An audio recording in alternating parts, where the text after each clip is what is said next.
course, the director of the Third World Studies Center, Dr. Ricardo Jose. He is a full professor at the Department of History, College of Social Sciences and Philosophy of Diliman. He was also the former chair of the Department of History. He has been the director of the Third World Studies Center since May 2013. He obtained his bachelor's and master's degrees in history from Diliman and his PhD in history area studies from the Tokyo University of Foreign Studies. He is an expert in military and diplomatic history, especially that of Philippine-Japan relations and World War II in the Philippines. Last June 25, he received the 2016 University of the Philippines Alumni Association Distinguished Alumni Award in Historical Scholarship and Research. Our second speaker is Ms. Raissa Robles. Of course, you know her as the publisher, webmaster, writer of the investigative and news blog RaissaRobles.com, Inside Philippine Politics and Beyond.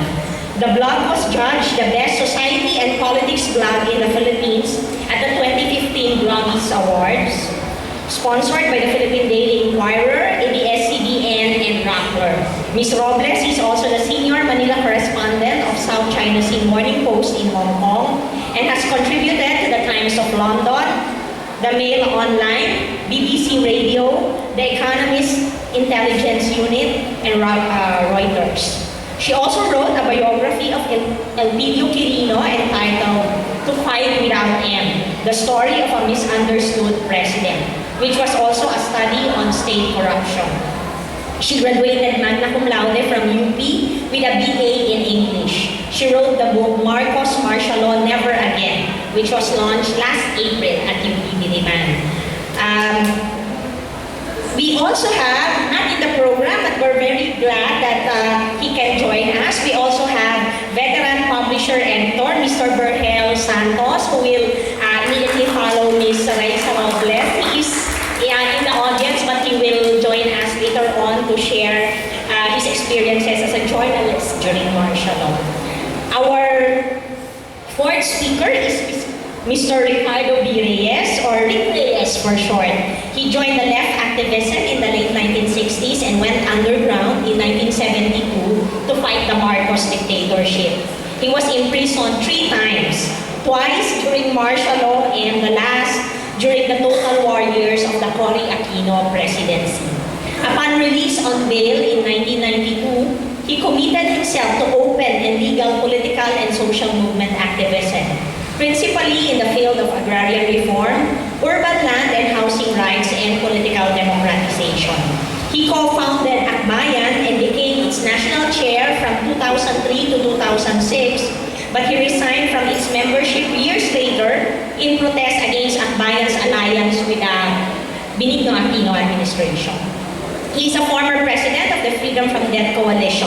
He is also a graduate of political science from UP Diliman. Last but not the least, our fifth speaker is Dr. Helen Mendoza, a retired English professor at UP Diliman. She graduated magna cum laude, BA English and Philosophy at the Far Eastern University. She took her MA in English Literature at Stanford University and her PhD in American Literature at the University of Minnesota. Being a staunch environmentalist, she is chairperson of the Philippine Network on Climate Change. She is also one of the first members of the Research and Documentation Committee of the Bantayog ng mga Bayani Foundation Incorporated, the foundation's first duly constituted working group in 1986. She has written for the Philippine Daily Inquirer on books every Filipino should read about Marcos dictatorship. Her publications include Childhood Memories of Zamboanga and an essay in Under Japanese Rule, Memories and Reflections, edited by Renato Constantino. Her book, The Japanese Occupation and Its Aftermath, is about to be published. She is presently completing a series of stories called Novel Sketches. Okay, and by the way, I'm Ella Atienza from the Department of Political Science and also formerly with the Third World Studies Center. So we will give our speakers about 20 minutes each. We have our timekeeper to remind our speakers about the remaining time, and after all our speakers have given their contributions, we will have